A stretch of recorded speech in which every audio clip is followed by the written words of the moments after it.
بہت خوشی ہوئی. تو مسعود میرے بھتیجے ہیں. اچھا اچھا.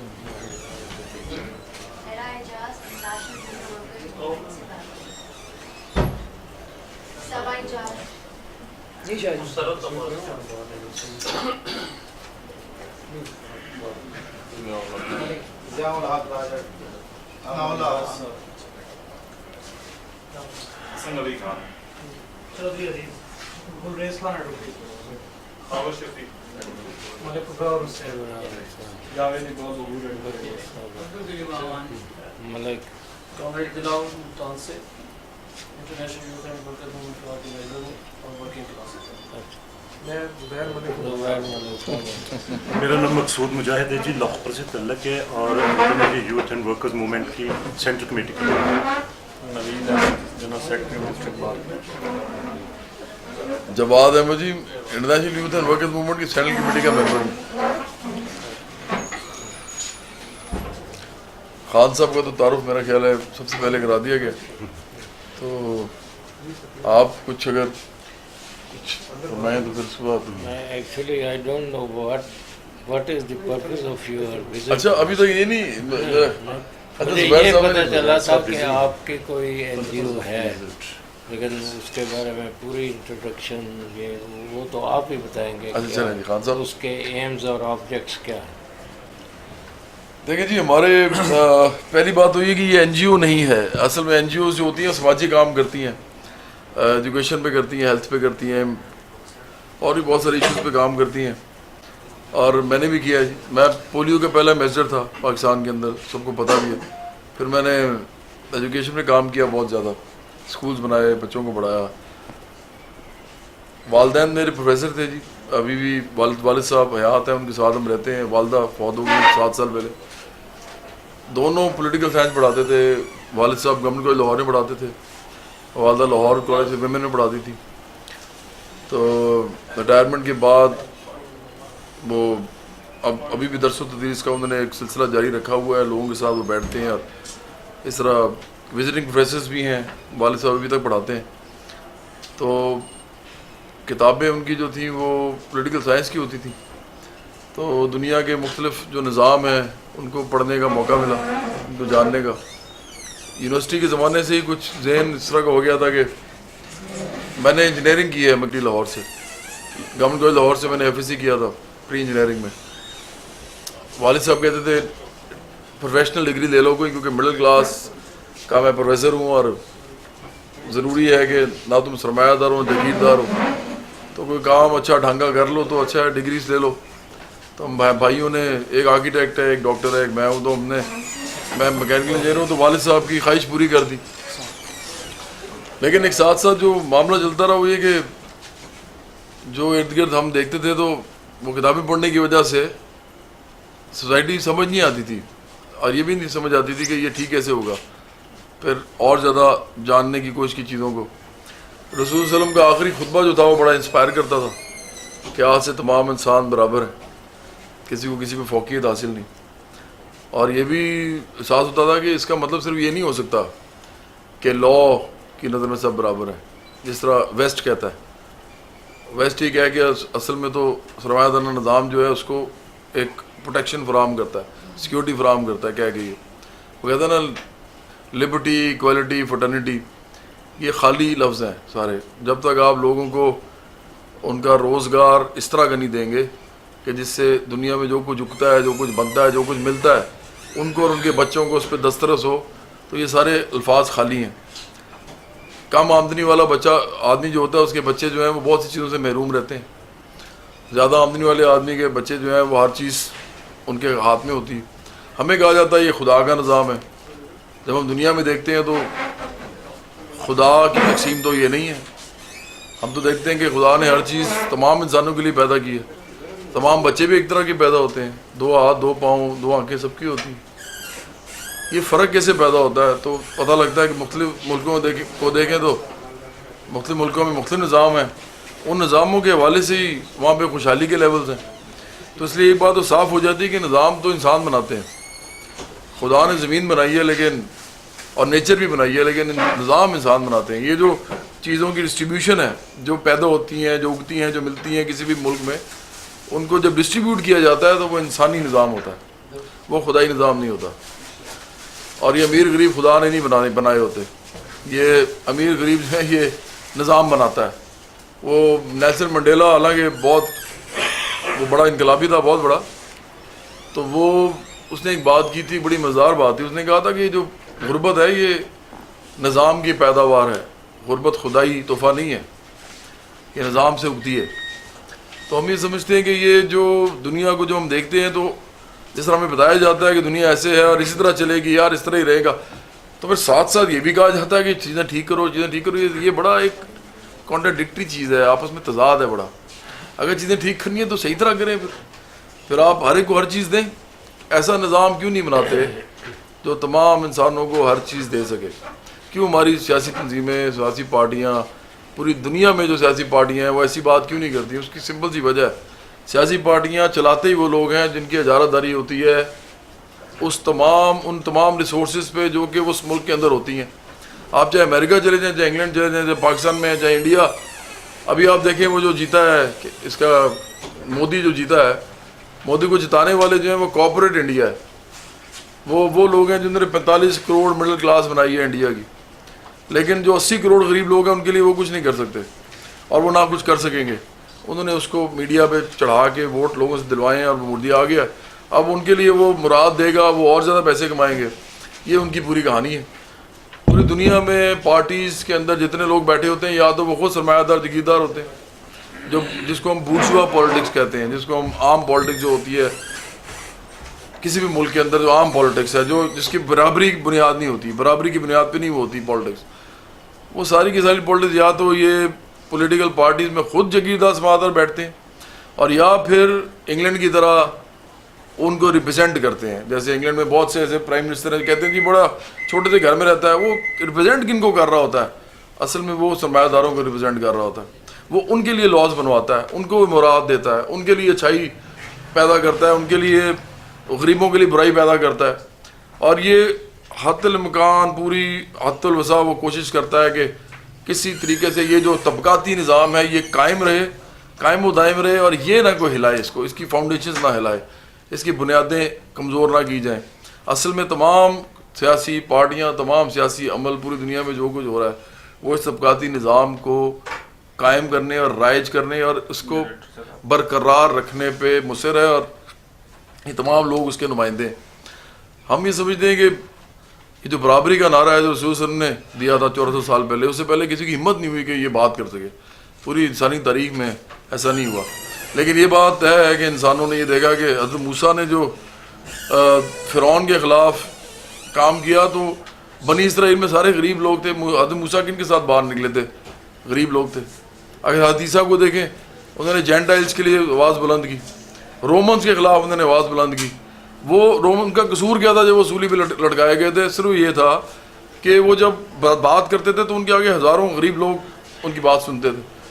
رومنز کو خطرہ پڑ گیا تھا کہ یہ غریب لوگ جو ہیں کہیں کچھ کر نہ دیں، تو ان کو مذہب کی بنیاد پہ یہودیوں کے تھرو ان کو سولی پہ لٹکوایا گیا. لیکن یہ یاد رکھیں کہ پروانے پہ جو دستخط کیے تھے وہ رومن بادشاہ نے کیے تھے. وہ کہتا یہ تھا کہ جی یہ کہتے ہیں کہ سولی پہ لٹکا دو، لیکن دستخط اس نے کیے تھے. اگر وہ چاہتا تو نہ ہوتا. تو یہ استعماریت جس قسم کی بھی دنیا میں رہی ہے، انبیاء نے اس کے خلاف جدوجہد کی. رسول صلی اللہ علیہ وسلم نے تو اس کو سیدھا سیدھی بات کرتی تھی. انہوں نے پرائیویٹ پراپرٹی نہیں رکھی، ان کے پاس ذاتی جائیداد نہیں تھی.